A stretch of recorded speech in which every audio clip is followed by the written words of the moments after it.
भदोही जनपद के सूफी नगर में जन्नत रेस्टोरेंट के उद्घाटन में केंद्रीय मंत्री अनुप्रिया पटेल जी का आगमन हुआ। भदोही जनपद के जंगीगढ़ क्षेत्र में केंद्रीय मंत्री अनुप्रिया पटेल जी का एक रेस्टोरेंट के उद्घाटन समारोह में उपस्थित होने पर भदोही जनपद में उथल पुथल मच गया। वही और नेताओं का कहना है कि चुनाव मुद्दा को देखते हुए अनुप्रिया पटेल जी का 2024 चुनाव लोकसभा को लेकर संपर्क जोरों पर चल रहा है। देश की तीसरी बार प्रधानमंत्री नरेंद्र मोदी एनडीए गठबंधन में होंगे। सूफी नगर बाजार के एक कार्यक्रम में वाणिज्य एवं उद्योग मंत्री केंद्रीय मंत्री अनुप्रिया पटेल ने कहा कि आगामी लोकसभा चुनाव में एनडीए गठबंधन में देश के यशस्वी प्रधानमंत्री नरेंद्र मोदी प्रधानमंत्री बन गए। आज पूरे प्रदेश देश में विकास की किरण दिख रही है। पूर्व की सरकार में भ्रष्टाचार मचा हुआ था। जनता का विश्वास के रूप में एनडीए मजबूत होगा। उत्तर प्रदेश की 3 जनवरी को कन्नौज में पार्टी का कार्यकर्ताओं का एक विशाल बैठक होगा। उसमें लोकसभा के रूप में प्रत्याशी का चयन होगा।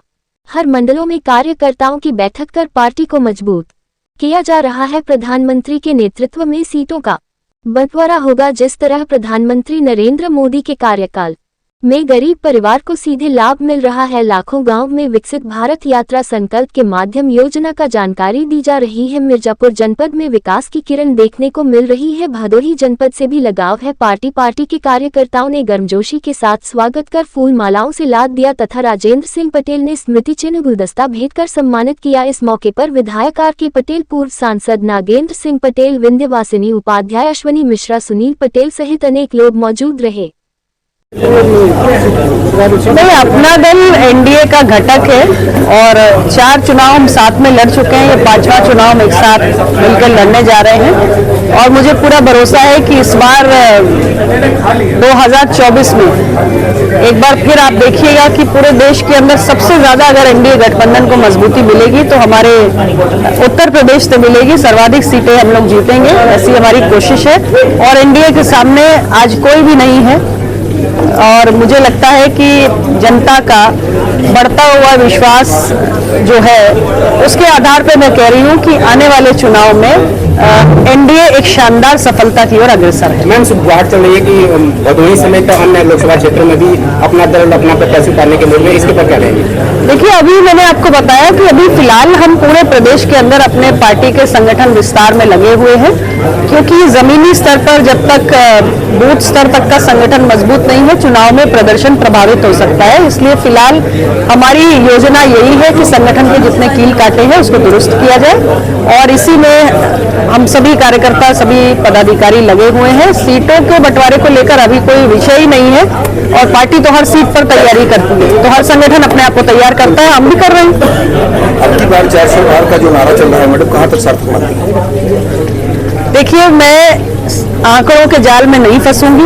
मैं इतना आपको पूरे विश्वास के साथ कह सकती हूँ कि जिस तरीके से हमारी सरकार ने मोदी जी के नेतृत्व में देश के अंदर गरीब कल्याण की योजनाओं का लाभ एक आम व्यक्ति तक पहुंचाया है और अभी आप देखिए कि किस तरीके से हमारी विकसित भारत संकल्प यात्रा चल रही है। सरकार के द्वारा गारंटी वाली गाड़ी गांव-गांव में पहुंच रही है। लाखों गांव में ये गाड़ी पहुंच चुकी है और हम एक नए ढंग से काम कर रहे हैं कि जितनी भी हमारी योजनाएं हैं वो 100% पूर्णता को प्राप्त करें। तो इतने कमिटमेंट के साथ जब हम काम कर रहे हैं तो मुझे पूरा विश्वास है कि पिछली बार से भी जबरदस्त जीत देश की जनता एनडीए गठबंधन की दर्ज करा के हमारी सरकार की हैट्रिक लगाएगी और माननीय प्रधानमंत्री जी तीसरी बार देश के प्रधानमंत्री बनने का गौरव प्राप्त। मैं मिर्जापुर भदोही जोड़ने के लिए रामपुर पुल जो है काफी चर्चा में, इसमें काफी प्रयास देखने को मिला, तो इस पर क्या कहेंगे? क्या चुनाव का इसमें कुछ होना है कि बस ऐसे चुनावी जुमला रह जाएगा?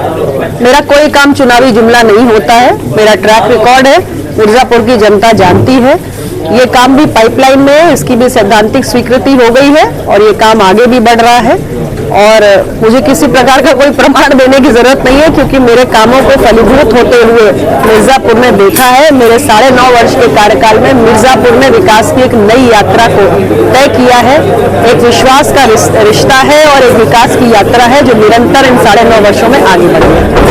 मिला कि जन्नत रेस्टोरेंट नाम से चालू किया था। जन्नत रेस्टोरेंट की हमारी एक सीरीज है और ये हमारा तीसरा रेस्टोरेंट है। तो एक सीरीज के तहत हम 2020 से रेस्टोरेंट के व्यवसाय में आए हैं और तब से इस तरह के काम कर रहे हैं। तो हमारा सीरीज ही नाम जन्नत है, तो इसलिए हम उसी की सीरीज बना रहे हैं। जैसे प्रयागराज में काफी चर्चा है, प्रयागराज बहुत दूर से नाम है, लेकिन आपने भदोही प्रयागराज और काशी के बीच में जो जंगीगंज में रेस्टोरेंट खोलने का इस प्रकार से निर्णय लिया। नेशनल हाईवे होने के कारण और एक काशी क्षेत्र हमारा धार्मिक स्थल होने के कारण, हमारे प्रयागराज भी धार्मिक स्थल है, तो बहुत से लोग इस रूट से गुजरते हैं। लेकिन हमने सर्च में पाया कि हमारे लोगों के लिए सुविधाजनक एक रेस्टोरेंट होना चाहिए जहां पर आदमी आराम विश्राम भी कर सके, बढ़िया स्वादिष्ट भोजन भी कर सके और सस्ते में कर सके। इसलिए हम यहाँ के समस्त क्षेत्र की जनता का विचार जान करके अपने प्रतिनिधियों के साथ वार्ता करके इस तरह के होटल का निर्माण किया हूँ।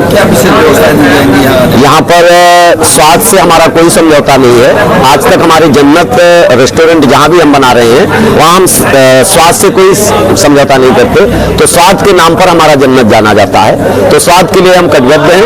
और प्योर वेज है, सबसे बड़ी चीज ये है, हमारे यहाँ किसी भी तरह का अन्यत्र कोई चीज नहीं मिलता। केवल प्योर वेज रेस्टोरेंट बनाया हूँ और प्योर वेज ही सारी चीजें उपलब्ध रहती हैं।